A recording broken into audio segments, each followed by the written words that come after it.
శుభోదయం. మహాభారతంలో పురాణాలలో సంతానం సప్త సంతానం గురించి చెప్పిన విశేష విషయాలు తెలుసుకుందాం.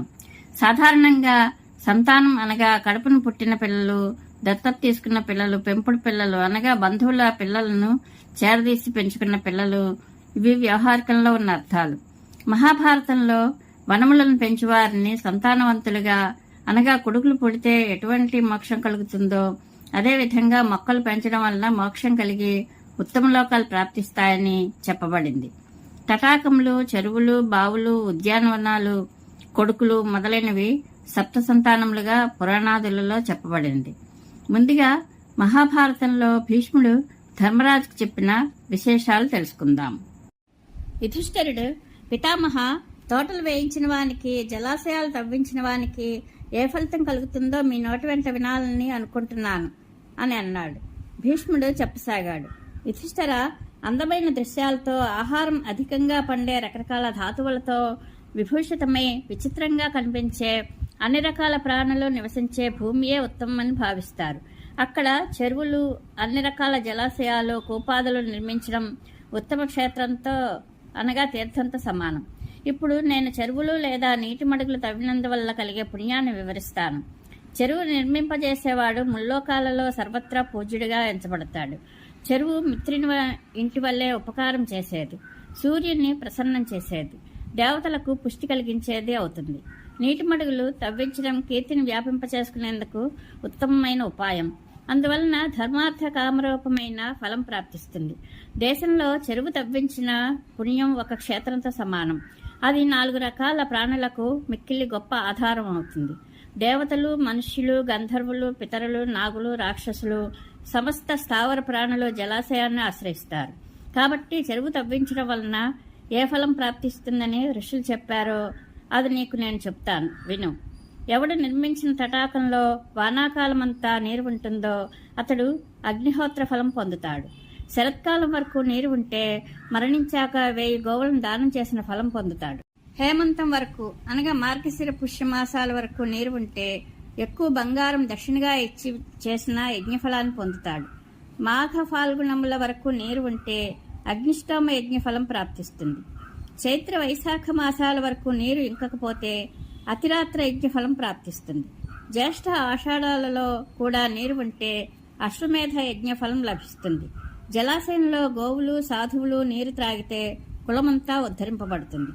దాహార్తి గల గోవులు, పశుపక్షులు, మనుష్యులు నీరు తాగితే అశ్వమేధ యజ్ఞ ఫలం పొందుతాడు. లోకులు స్నానం చేస్తూ నీరు త్రాగుతూ విశ్రాంతి తీసుకుంటే మరణించాక వారందరి పుణ్యం అతనికి అక్షయసుఖం కలిగిస్తుంది. నీరు దుర్లభ పదార్థం. పరలోకంలో అయితే అది లభించడం కూడా కష్టమే. జలదానం చేసిన వారే అక్కడ సదా తృప్తిగా ఉంటారు. జలదానం అన్ని దానాల కంటే గొప్పది, ఉత్తమమైనది కనుక ఆ దానం తప్పక చేయాలి.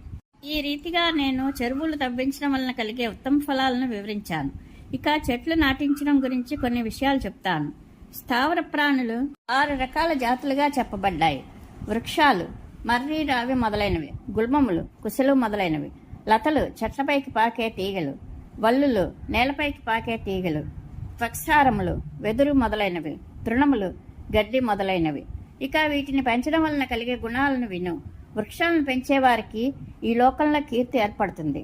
మరణించాక ఉత్తమ ఫలం ప్రాప్తిస్తుంది. లోకంలో అతనికి పేరు ఉంటుంది. పరలోకంలో పితరులు అతనిని సన్మానిస్తారు. దేవలోకానికి వెళ్ళినా కూడా అతని పేరు నశించదు. వృక్షాలు నాటించిన వానికి మరణించిన అతని పితరులు భవిష్యత్తులో కలిగిపోయే సంతానం కూడా ఉద్ధరింపబడుతుంది. కనుక వృక్షాలు అవశ్యం నాటించాలి. వృక్షాలు నాటించిన వారికి ఆ వృక్షాలు పుత్రునితో సమానం అవుతాయి. వాటి కారణంగానే అతనికి పరలోకంలో స్వర్గం, అక్షయలోకాలు ప్రాప్తిస్తాయి. వృక్షాలు తమ పూలతో దేవతలను, ఫలాలతో పితరులను, నీడతో అతిథులను పూజిస్తాయి. కిన్నరులు, నాగులు, రాక్షసులు, దేవతలు, గంధర్వులు, మనుష్యులు, ఋషులు వీరందరూ వృక్షాలను ఆశ్రయించి ఉంటారు. పుష్పించి ఫలించిన వృక్షాలు ఈ లోకంలో మనుష్యులకు తృప్తి కలిగిస్తాయి. వృక్షదానం చేసిన వానికి ఆ వృక్షాలు పుత్రుని వల్లే పరలోకంలో తంతువులు కల్పిస్తాయి. కాబట్టి తమ శ్రేయస్సు కోరుకునే మనుష్యులు చెరువులు తవ్వించి దాని ఒడ్డున మంచి మంచి వృక్షాలు కూడా నాటించి ఆ వృక్షాలను పుత్రుల వల్లే రక్షించాలి. ఎందుకంటే ఆ వృక్షాలు ధర్మదృష్టితో చూస్తే పుత్రులుగానే పరిగణింపబడతాయి. చెరువులు తవ్వించిన వారు, వృక్షాలు నాటిన వారు, యజ్ఞానుష్ఠానం చేసిన వారు, సత్యం మాట్లాడిన వారు స్వర్గంలో సమ్మానింపబడతారు. కాబట్టి మనుషులు చెరువులు నిర్మించాలి, తోటలు నాటాలి, రకరకాల యజ్ఞాలు అనుష్ఠించాలి, ఎప్పుడూ సత్యం పలకాలి అని భీష్మ పితామహుడు ధర్మరాజుకి చెప్పాడు. ఇప్పుడు సప్త సంతానములుగా చెప్పబడిన తటాకములు, చెరువులు, బావులు, ఉద్యానవనములు, కొడుకులు మొదలైన వాటి గురించి, వాటి ఉపయోగం గురించి తెలుసుకుందాం. కూపస్తటాకముద్యానం మండపంచ ప్రపాతథ జలదానం అన్నదానం అశ్వత్థారోపణం తథా పుత్రశ్చేతి సంతానం సప్తవేద విదో విదుః. ఈ శ్లోకంలో సప్త సంతానం అంటే ఏమిటో వివరంగా చెప్పబడింది. కూపం, ప్రతి ఊరికి ఊరుమ్మడి బావి ఉండాలి. అవి తాగినేటి అవసరాన్ని తీరుస్తాయి కాబట్టి బావి మొదటి సంతానం. తటాకం, ప్రతి ఊళ్ళోనూ చెరువు ఉండాలి. అవి కేవలం పశుపక్ష్యాదుల అవసరాల కోసం, అలాగే సాగు కోసం ఉపయోగపడేవిగా ఉండాలి. చెరువుని రెండో సంతానంగా చెప్పారు. ఉద్యానం, ప్రతి ఊళ్ళోనూ కనీసం ఒకటైనా పార్కు ఉండాలి. వాహ్యాల కోసం మాత్రమే కాకుండా పచ్చదనం కోసం కూడా ఉద్యానం కావాలి. దానిని మూడో సంతానంగా చెప్పారు. మండపం, ప్రతి ఊరికి ఒక మండపం ఉండాలి.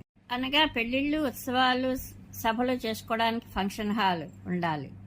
అందుకని మండపాన్ని నాలుగో సంతానంగా చెప్పారు. జలదానం, అన్నదానం ఐదో సంతానంగా చెప్పారు. అశ్వత్థారోపణం అంటే రావి చెట్టును మొలకెత్తించడం.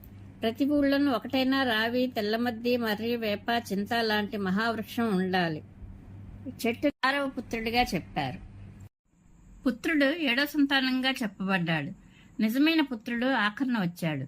నుయ్యి, చెరువు, మొక్క మొదలైనవి నిజపుత్రుడి కన్నా ఎక్కువ పుత్ర సమానం అని దీని భావం.